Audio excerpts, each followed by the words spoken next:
हितेश नाम का लड़का एक बहुत बड़े तथा अमीर घर से रिश्ता रखता था। मेरा कहने का मतलब है कि वह लड़का मतलबी रितेश के पिताजी एक बहुत बड़ी नौकरी तथा उसका एक बहुत बड़ा साम्राज्य हुआ करता था, जिस कारण से हितेश अपने बाप के पैसों पर बहुत ज्यादा घमंड किया करता था।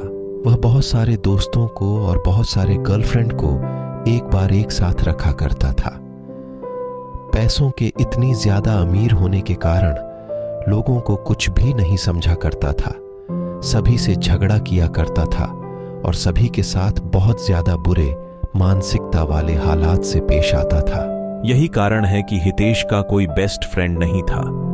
वह जितने भी फ्रेंड के साथ रहता था, जितने भी दोस्त के साथ रहता था, वह सिर्फ उसके साथ उसके पैसों पर मौज मस्ती करने के लिए रहता था।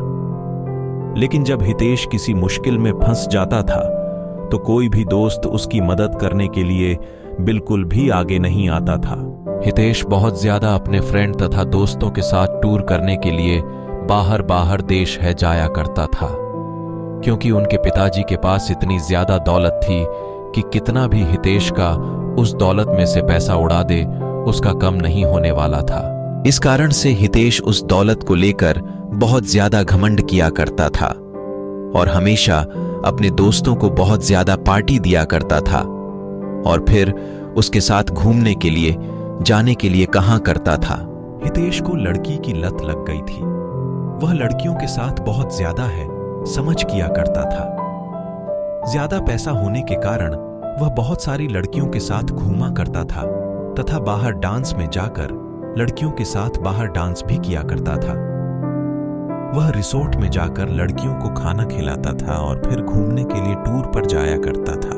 एक दिन जब हुआ किसी कारण से अपनी छत पर टहल रहा था तो उसके घर के सामने एक छत पर एक कहां से और बहुत ज्यादा खूबसूरत लड़की टहल रही थी।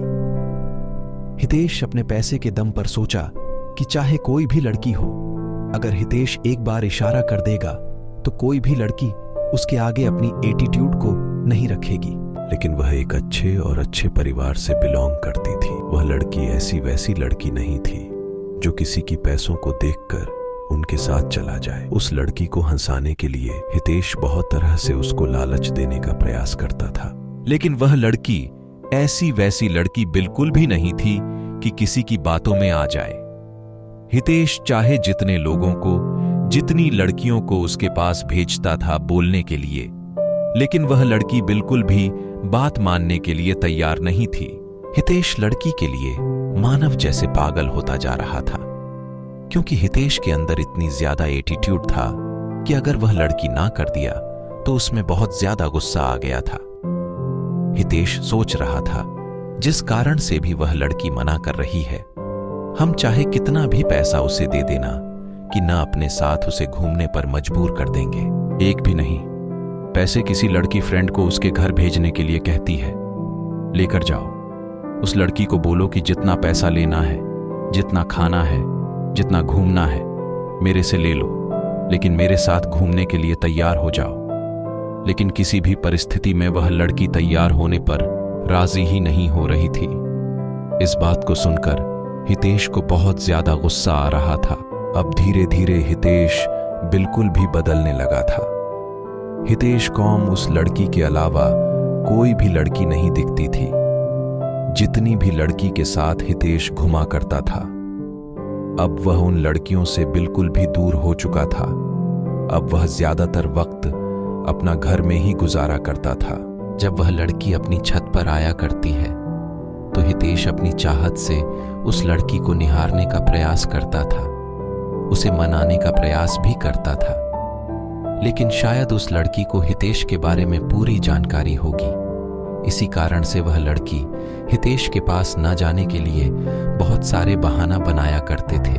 उस लड़की के पिताजी एक सरकारी विभाग में कार्य कर रहे थे, जिसका ट्रांसफर होने के बाद वह हितेश के घर के पास वाले अपार्टमेंट में रहने के लिए आया था। वह लड़की दूर से आने के कारण उसका कोई दोस्त नहीं था।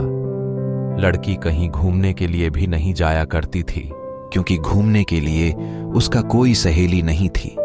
नया होने के कारण वह अकेले घूम भी नहीं पा रहे थे। ऐसे तो वहां के ज्यादातर लड़कियां अच्छे स्वभाव की नहीं थीं, जिस कारण से उस लड़की को कोई भी सहेली पसंद नहीं आ रही थी। हितेश उस लड़की को हमेशा ही याद किया करता था, लेकिन ऐसा कुछ भी नहीं हुआ। कुछ महीने बीत जाने के बाद वह लड़की अपने अपार्टमेंट को छोड़कर जाने वाली थी, क्योंकि उसके पिताजी एक सरकारी ऑफिसर थे और उसका ट्रांसफर 3 महीने में दूसरी जगह हो जाया करता था। जैसे ही उस शहर में उसे केदारी का 3 महीने गुजर गया, उसकी ट्रांसफर अब किसी दूसरे जगह हो गया था। ऐसे में हितेश बहुत ज्यादा दुखी रहने लगा था, क्योंकि वह जिसे प्यार करता था कभी भी उसे वह बात नहीं कर सका था। जैसे ही इस बात की जानकारी हितेश को हुआ, बहुत ज्यादा दुखी हुआ और सोचने लगा कि मेरी क्या गलती है कि मुझे वह लड़की आज तक सही से देखा भी नहीं। लेकिन माना कि था, उस शहर में उस दिन अंतिम दिन था। हितेश आता था कि उस लड़की से मुलाकात करके कुछ बात किया जाए। जब वह लड़की बाहर जा रही थी तो हितेश नहीं जा रहा था। जैसे ही लड़की देखा तो हितेश रुक गया। हुआ है, लड़की हितेश के पास जा पहुंची थी और हितेश को कह रही थी कि मुझे आपसे कुछ बात करनी है। वह लड़की हितेश को कहती है कि आपके अंदर पैसों की बहुत ज्यादा घमंड है और आपने बहुत सारी लड़कियों की जिंदगी को बर्बाद किया है, जिस कारण से भगवान तुम्हें यह सजा दिया है कि कोई भी अच्छी लड़की तुम्हें मिलना तो दूर, तुम्हें दिखेगी भी नहीं। ऐसा कहकर आगे बढ़ जाती है। हितेश मन ही मन अपने आप को कोसता रहता है। हितेश सोचता है कि जो मेरे पास इतने पैसे हैं और कोई अच्छी लड़की ही नहीं मिलेगी, मेरे पास इतने पैसों का क्या कर सकते हैं। यह बात बिल्कुल सच है दोस्तों। पैसा चाहे कितना भी हो जाए, मनुष्य को कभी भी अपने पैसों पर बिल्कुल भी घमंड नहीं करना चाहिए। पैसा चाहे जितना भी हो जाए, वह आपके कैरेक्टर को नहीं सुधार सकता है। यदि आपके पास बहुत ज्यादा पैसा है तो उसे संभाल के रखिए, ये वह अच्छी चीजों में उपयोग करें। ऐसी और कहानी सुनने के लिए हमारे चैनल को सब्सक्राइब कर लेना।